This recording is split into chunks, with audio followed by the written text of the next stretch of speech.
Hello and welcome to the 21st Century Work-Life podcast. I'm your host, Pilar Orti, and this is the second of a 3-episode mini-series on how the world of work and our attitudes to work are changing.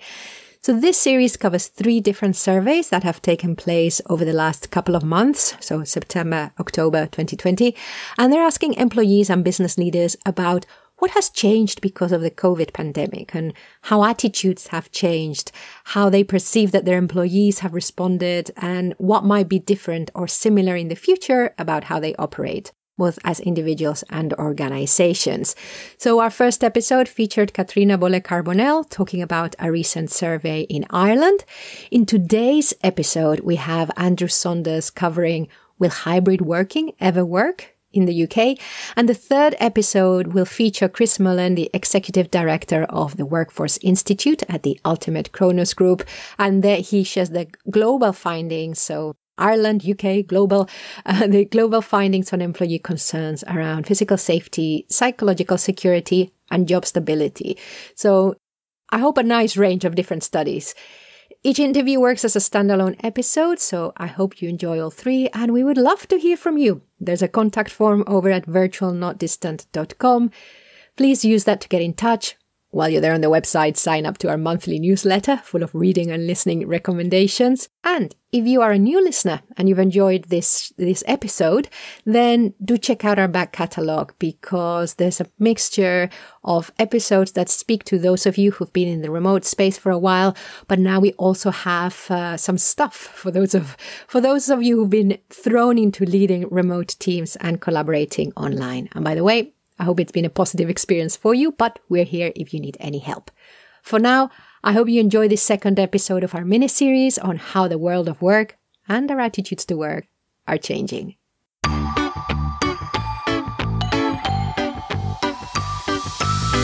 I have with me Andrew Saunders, who's an experienced journalist specializing in leadership, technology, and the future of work. So welcome. Can I call you Andy? You certainly can, yes. Everyone does, so go ahead. Great. So the title of the piece of research that you carried out and wrote about is called Will Hybrid Working Ever Work? And it's an exclusive survey about what leaders really think about their return to the office. And it was published as a Management Today Intelligence Special. Was it published the beginning of October 2020, Andy? Yes, that's correct. Spot on. I found it fascinating because we have lots of anecdotes and stories about what the plans are for when the pandemic shifts more. I'm not even going to say for when it ends. So it was actually really good to get a broad picture of what was going on at that time at a leadership level. So that's why I find it really interesting. Why don't we start right at the beginning? The title of the piece is Will Hybrid Working Ever Work? So how are you defining hybrid? What could it look like? Yeah, I mean, that's a good question. And well, first of all, thanks very much, Pilar. Thanks for having me on the show. It's a real honour. So delighted to be here to talk about this.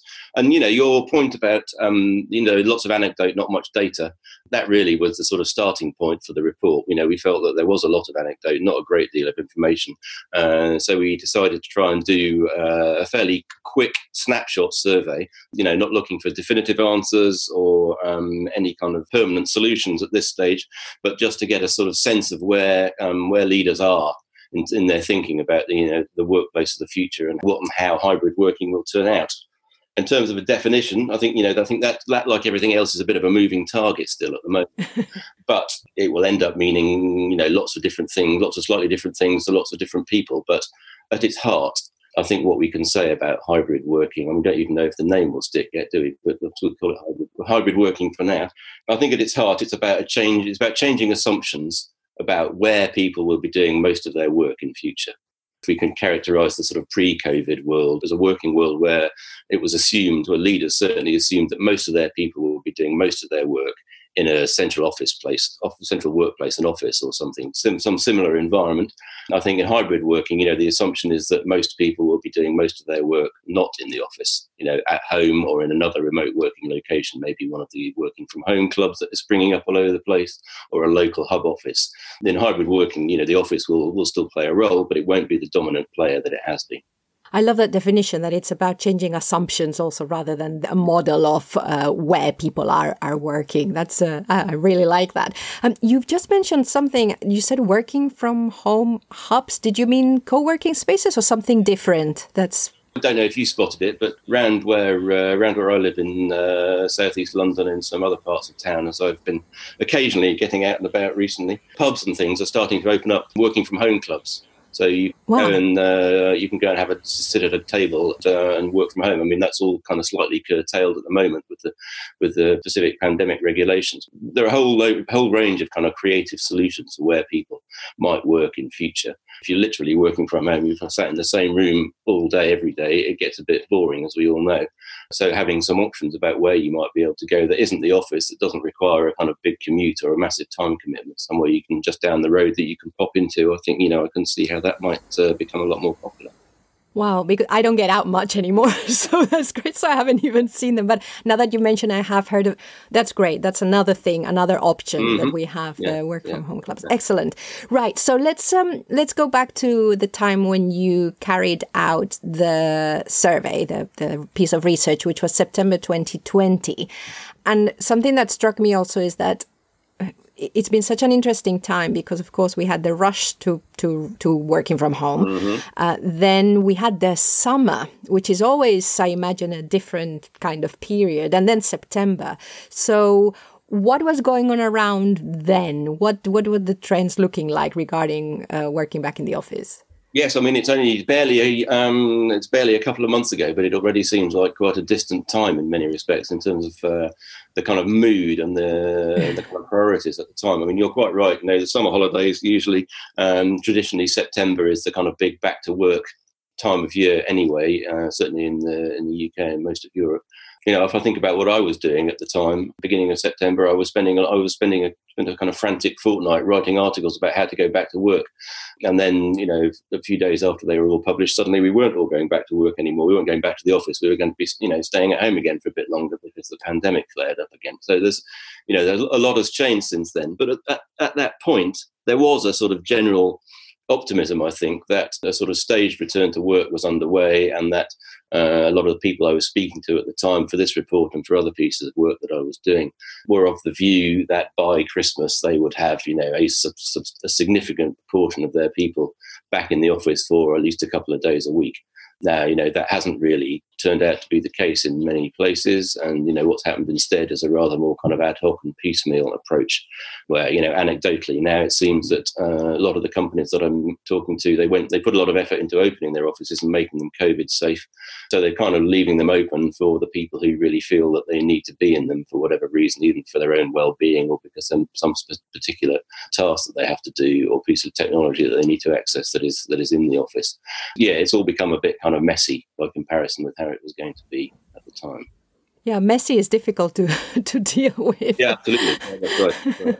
Yes. So I think people are making plans. There's an old expression in the army: you've got to have a plan, but you can't expect it to survive 5 minutes contact with the enemy. And I think it's a bit like the kind of pandemic planning is a bit like that. The plans are constantly iterating because people just don't know what's going to happen. And I love some of the stuff around context, what people were thinking that you quoted in the research. So somebody said something like, we all came to the office because we came to the office, and how you've had to now shift. Why do we want to bring people back? How are we going to bring them back? And now they can't come in. So how are we going to work? I found that really interesting. There's a huge variety of responses and approaches to this, but I think the people that we surveyed for the report were, they're largely kind of, mid-sized businesses. They're not leading edge sort of tech organizations who are all kind of remote and cloud-based anyway. They're sort of fairly kind of regular companies for whom, the kind of pre-COVID reality was probably mainly a kind of office-based culture.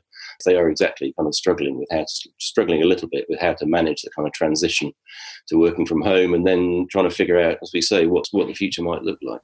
Let's see, what was it that you found during your research? So one thing that I picked up from that was 59% of people prefer to work from home 50% of the time. So already we're seeing like some specific stuff. What else was there around the plans to keep remote work or move to a hybrid setup? One of the interesting things in terms of the companies we surveyed, before pre-COVID, 30% of them said they had no remote workers at all. post-COVID, those expectations are changing. They are varied. There isn't the kind of single, obvious emerging kind of pattern, but post-COVID expectations about remote working. A third of companies still say that less than 10% of their workers will be remote. So there's a chunk of companies there who seem to think that they'll be kind of going back to the more or less the old way of doing things. But at the other end of the scale, a fifth of companies say that more than half of their staff will be remote workers, and that's a kind of ongoing factor. So, I think what we can say from that is that at the moment, expectations are pretty widely varied, but that remote working from home is going to be taking a much bigger part of a much bigger role in kind of workplace culture, workplace environment in future than it has been in the past. And was there anything around the remote work, anything around what percentage of time, or does this mean that people don't use the office, or is it a few days a week? Did you get any sense of that? The majority of companies are expecting people to be working from home, or it's rather expecting people to be in the office between 30 and 50% of the time, I would say, looking broadly at those figures. So I think that's a pretty big shift from where they were previously, where a lot of companies having no remote workers and only a very small number having a substantial proportion of remote workers. So I think this is a shift, and I think it's we know, don't we? I'm sure you're an expert in this field. There's been plenty of research around for quite a long time saying that people, employees, workers like working from home. A lot of workers like to work from home. Maybe not all the time, but they like to work from home a bit of the time because the work-life balance, and it's a compatible way of working for a lot of people. But there has been resistance from leaders, bosses particularly, I think, in the past, who've been a bit sceptical about whether people, when they're working from home, kind of air quotes, whether they really are working. But I think, the one good thing we can say about the pandemic response is that it has scotched that myth. People do work when they're at home. Of course they do. They're grown-ups. And if they've been productive during the pandemic, imagine when things settle down and we're even freer to work a little bit better. Yeah, absolutely. Yes, I think that's right. I think the kind of, the productivity thing has turned out to be a myth. I mean, I think it will vary a bit. It did surprise me that one of the other findings that 50%, I think, of companies, or more than 50% of companies, said that they're working from home and had no impact on their productivity. It was pretty much the same as before.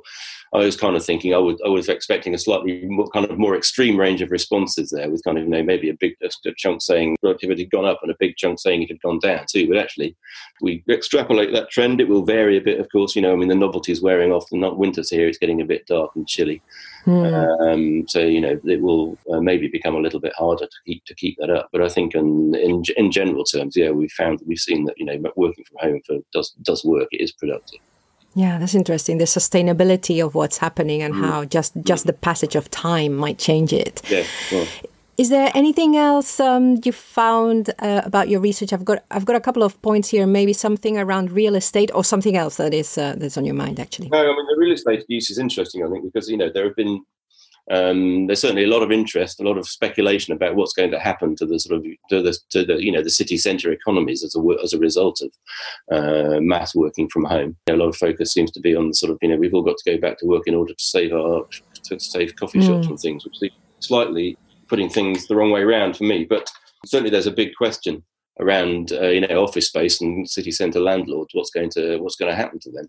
And interestingly, the survey slightly kind of conflicting evidence here, which I think says something about people's state of mind, or the distance down the road that they got in their thinking. Because pre-COVID, office occupancy levels in the survey, 3/4 of the companies that we surveyed said that their occupancy was typically over 80%. So the office is 80 to 100% full most of the time. Now, during COVID, that fell a lot, as you would expect. It was down to, average occupancy of 20%. But interestingly, their expectations post-COVID is that the occupancy would rise, but it wouldn't go back to previous figures. They were expecting about a 50% occupancy level. So that's, the office is half full most of the time, which does imply a lot of unused, expensive office space sitting around not doing very much. But that's not really reflected in when we asked them some questions about their kind of real estate planning. That didn't seem to have quite percolated through yet, because 50% of the companies we asked said they were not planning to reduce their office footprint, and 77% said that they weren't planning to relocate either. So, I mean, those two things don't really seem to stack up. Maybe that's partly because their position in the journey, if you like, that companies haven't quite got that far down the road in terms of their thinking, and also that For a lot of businesses, real estate is a long cycle thing. They're tied into kind of 5-10 year leases. If they haven't got a break point at the moment, then they probably think, well, there's not much point in me worrying about it for the time being. I'll do something more urgent and think about that later. But I think we can infer from that there is going to be an impact on city centre offices of one sort or another, but it's not entirely clear yet what that's going to be. I found that also very interesting, that 77% of people not reconsidering office location compared to, you have quite a lot of text around a lot of rethinking of how to use headquarters, etc. And then actually, I remember, I think it was around maybe June 2020, I think it was Pinterest who decided to ditch their offices and pay basically the fee or the penalty for getting out of the lease. Yeah. And I think you're right that, yes, some people are stuck with it. And also maybe we still, like you say, we're still quite early. We still don't know what anything is going to look like in a couple of years' time. No, that's right. I mean, you can expect the kind of tech-forward businesses to take a leading role on that, I suppose. But I think for most companies, the idea of signing away their lease at this stage probably looks a bit sort of precipitate because it's not clear what the future is going to be. And although offices are expensive, once it's gone, it's not so easy to get it back again necessarily, or it might not, or it might not be. So I think there's a sort of precautionary principle going there too. It's a big leap for a lot of firms to think, we just don't need an office anymore. And there's still like the people who had never worked from home and had never worked remotely away from each other. I think they're also settling in. So we had like a bit, you said at the beginning, there was the rush and actually a lot of people embraced it. But now things are changing and actually, is this what I want to be doing all the time? And how much do I want to be going back to the office? Maybe after 6 months, we realize that we miss it more than we did. So I think you're right. It is still early on to be looking at that. I spoke to a guy the other day who's a startup entrepreneur in Oxford, very interesting man. But he said to me, I'm thinking about my office now as an employee benefit. Mm-hmm. It's like a gym membership. It's there if people want to use it, but they don't have to go. No one expects them to go anymore. Yeah, I think any remote work advocate will be going, hurrah, because we always thought of being able to work from home as a perk. And actually, yes, absolutely. So it's nice to shift it because, like you said, this has all been about just shifting the way in which we think things should be done. That's part of that idea about changing assumptions. My feeling about just sort of general attitude towards remote working, kind of pre-COVID, kind of fairly typical medium-sized business, was that it was handed out as a reward for good behaviour. Essentially, it was a perk. Leaders, bosses didn't mind much, long as there weren't too many people doing it too much of the time. Yeah. They were happy with that status quo. Probably, their employees probably not so much. And now the tables have turned a bit. The bosses are going to have to get used to the fact that a lot of people like working from home, and it also is quite effective. It's productive. And then there's also, you looked a little bit around, I can't remember whether you had any numbers, but you started the conversation around pay and location. This thing of, well, if people can now work from wherever they live and where they live, the cost of living is lower than in other places, we might start adjusting the pay. How much did you look into that and what did you find? Yeah, I mean, there wasn't a huge amount of data there, but anecdotally, yes, I think that's going to be one of the kind of fascinating sort of long tail effects. I mean, I think it sounds, on the face of it, it sounds like a fairly straightforward change, but actually it has the ripples spread and kind of challenge an awful lot of kind of basic assumptions about how businesses manage kind of pay and reward at the moment. Because if someone in Manchester can do the same job that someone in London can do, why pay a London waiting? Or indeed, if someone in Milan or Manila can do the same job, in theory, time zones get a bit trickier. But it does open up a huge range of kind of opportunities and also threats too. I think an opportunity for businesses to kind of fish much more widely in the sort of in the talent pool, attract people from a much broader spread of regions, and that helps diversity too.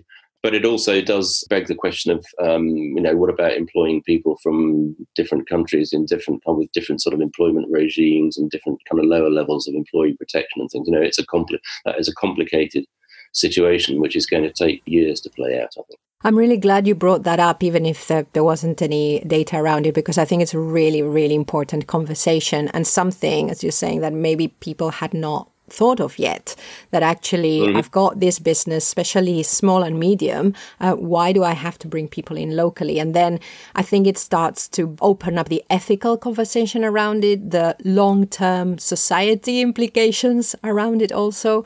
And I'm glad that this was, the examples you used are between London, Newcastle and Manchester, and you didn't actually take it already too global at this point, because the conversation is usually in the space around the global, because we can see those differences. I think they're more apparent. I don't know if you remember Facebook, I think around June. Around June, a lot of people were saying lots of things. And Facebook put something out saying, well, we are considering maybe adjusting the salaries if people are going to be working from home. And again, it's well, we're there. That's tricky. I mean, yes, that's the Facebook one was the example. And also there was the example of Bloomberg in their London headquarters. I don't know if they actually did it in the end, but they were certainly floating the idea that they would pay, a premium for people to go back to the office, 50 quid a week, go back to the office. And that's kind of tricky on the other hand, because, that's essentially a pay cut for people who are working from home, isn't it? So, that does open up a whole can of worms. I mean, anybody, particularly in kind of HR, will tell you that kind of reward is an absolute nightmare. Yeah, because nobody is ever happy with what they're getting paid. Although we all basically think that we're worth more, yes. more than we're getting. Those conversations very quickly get quite emotive. Yeah, I hadn't thought of that also. So we can see that this is a conversation that goes way beyond how much should we use the office, which is really interesting. Absolutely. Is there anything else around what you found during the research that you want to bring up before we continue and see if there's anything else that surprised you about what you found? I think I mentioned the fact that the productivity I thought was quite surprising, that 50% of companies said it hadn't made any difference at all. I mean, here we are. We've been talking and writing about this as one of the kind of, most sort of seismic and sudden shift in working practice and culture that we've seen for an awful long time. And here we have a survey that says, well, actually, it hasn't really made much difference. Productivity, slightly disappointing, really. But yes. Can I pick up? Oh, yeah, sorry. Course, I just pick up on that? Because actually you have a graphic which captures this bit about productivity, which actually says, has remote work made us more effective? And you looked at productivity, creativity and motivation. Those seem to be more or less the same. Yeah. And even a little bit of increase in some cases, which was also interesting, I found. What didn't surprise me was the perception that they were less able to collaborate. Collaboration was the one that they perceived to have gone down. And I'm wondering whether part of this is not something you looked in the studies, it's just my own reflection, whether part of it is that actually collaborating online takes quite some time to getting used to, because of all because you need to start to learn to communicate asynchronously. You do have to learn to use the tech, not just a question of video conferencing. And you need to get into the deliberate communication mindset and construct your ecosystem, and all of that takes time. So I found that interesting, that productivity, creativity, motivation, we know how to navigate different contexts, but collaboration is a big one. Yeah, no, you're quite right about that. And also chimes in with the kind of anecdote conversations that I'm having with people. Nearly everybody says, it's much harder to collaborate online. And I think your reflections on the technology are spot on.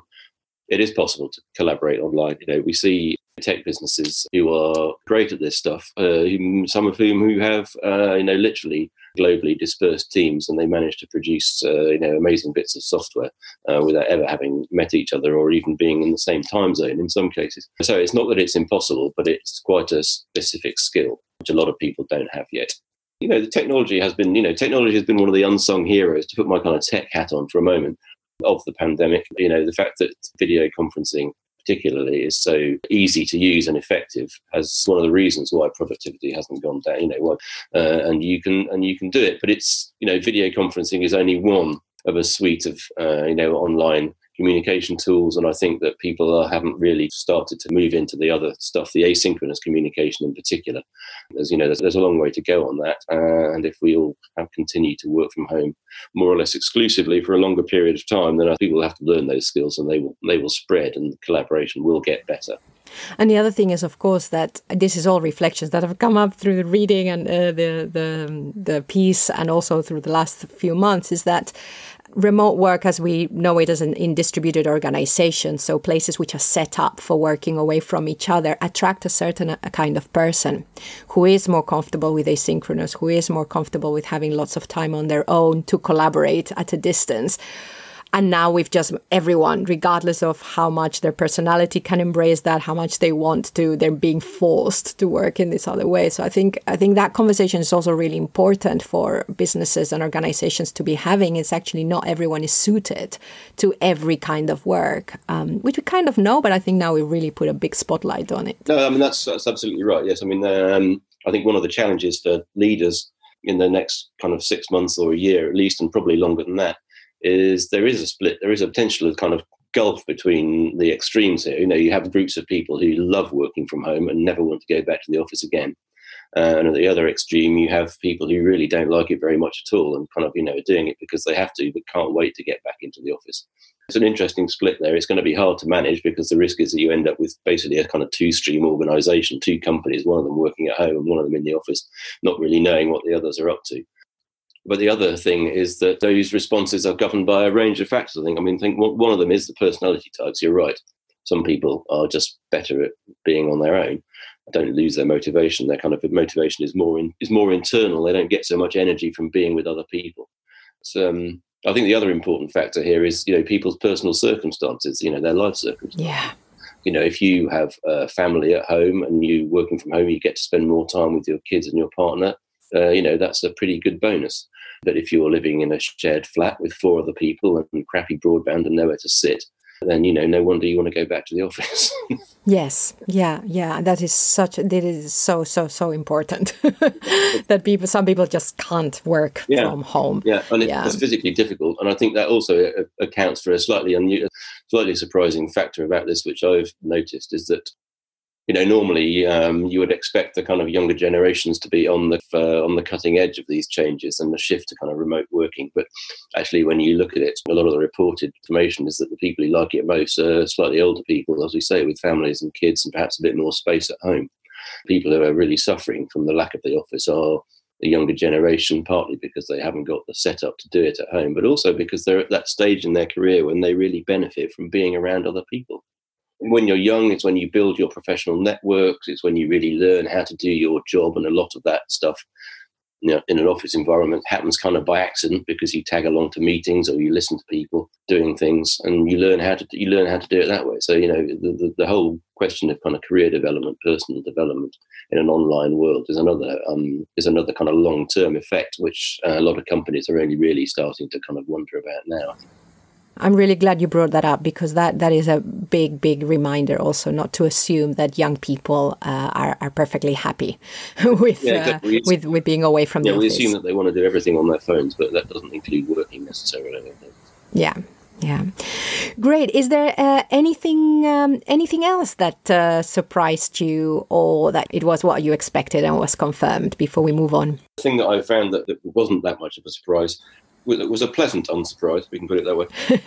The 80% of leaders said they had a more favourable impression of remote working now than they had a year ago. And I think that, that point that we spoke about earlier, that's one of the big blockers to a wider adoption of remote working previously, was the sort of, that bosses were quite happy with the status quo and they had to be kind of, forced to make that change. Now they have been forced to make that change, and they've admitted, essentially, they've put their hands up and said, yeah, okay, it works.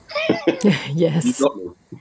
Yeah, it's good. And some of them might have even enjoyed it themselves, which might have come as a surprise. I think the personal experience is, I'm sure that it's made a big difference also. I think that's right. I think we've seen a lot of people forced to sort of uncompartmentalize a bit. I think previously you had the kind of work box and you had the home box. There was a little bit of kind of string in between the two, which was your commute, I suppose. But now it's all been kind of smashed into one. A lot of people maybe didn't like that idea very much, but it's turned out to be better than they thought. I think that's true. Yeah, great. So apart from all of this, so we've already started to get some sense of, okay, what might the future of knowledge work look like in the next, 2-3 years, because I don't think we can even start thinking beyond that. With your future of work journalist hat on, or even your leadership journalist also, what do you see happening then over the next, I don't know if it's worth asking, over the next 5 years, Andy? Yeah, 5 years is an awful long time. I mean, who was the man who said making predictions is difficult, especially when they're about the future? But I think that's doubly so at the moment. I mean, there's so much, we don't even know what's going to happen next week or next month at the moment. But I think that, there are some sort of very broad sort of trends that you can sort of tease out of this. because I think that they all track back to that point that, the genie is out of the bottle now as far as working from home is concerned. It does work. People like it on the whole, and maybe not all the time. So it's productive. And also, the penny will drop with bosses in due course. I think that it's cheaper too because of that point about office space. They don't need as much expensive office space as they used to. So I think those things are all coalescing about the fact that more remote working, more working from home is here to stay. But that doesn't necessarily mean that the office is going to go away entirely. The guy who said about the office as an employee benefit, I think that's going to be becoming an increasingly kind of prevalent idea. So being the office might change too. I think there'll be more offices in different places, more smaller offices in different places. Maybe there'll be shared workspaces where your company rents some desks, something like that. But I think they'll be much more local. Whereas before they were spending 3, 4, 5 days a week in the office, now they'll be spending maybe 1 day a week in the main office and a couple of days a week at home, and maybe a couple of days a week at the workspace down the road to meet some different people and have a change of scenery. I think there'll be a much more heterogeneous range of options. And I think that each company will find a kind of a point on that scale from kind of fully remote working to fully office working that works for them and that works for their different groups of people. And I think that where this will end up is with more people able to work in the way that is compatible for them rather than having to work in the way that their employer wants them to. That's a good thing. It's a good thing. Excellent. So I'm sure that every listener will be going, yes, that's what we're hoping. Yes, that's what we're hoping, please. So in effect, more flexibility so we can be happier at work. Yeah, absolutely. And I think I was speaking to Bruce Daisley, I was speaking to the other day, the ex-Twitter VP who's written some very good books. But I was talking to him the other day and he said the thing that we've learned over the course of the summer is that, we had a dysfunctional relationship with work previously. In the same way that people say, oh, I've got a dysfunctional relationship with my phone. I spend far too much time on my phone. Maybe we spent far too much time in the office, and particularly commuting. He said it will look like an act of collective lunacy that we all spent so much time herring around, getting from work to the office, getting from home to the office and back again in future. We'll look back on those days and think, what on earth are people thinking of? We could even end up with a world where people, where going to the office is something that we actually look forward to.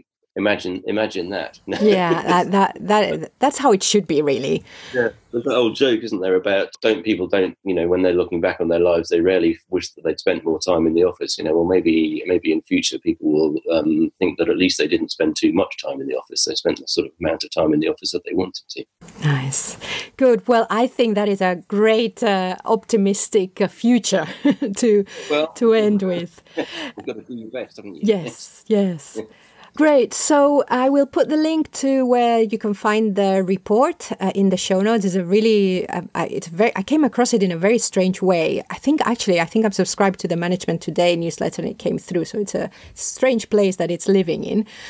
What about if people want to connect with you, Andrew, LinkedIn or any special place?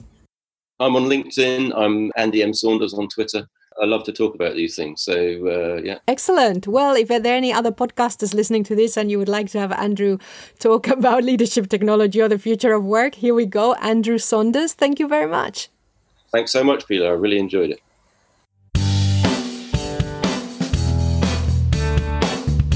A big thank you for listening to the 21st Century Work-Life podcast produced by Virtual Not Distant. If you have something to add to the conversation, let us know through the contact form over at virtualnotdistant.com. I have been your host, Pilar Orti, and I'm signing off now. Wherever you are, whatever you're doing, enjoy.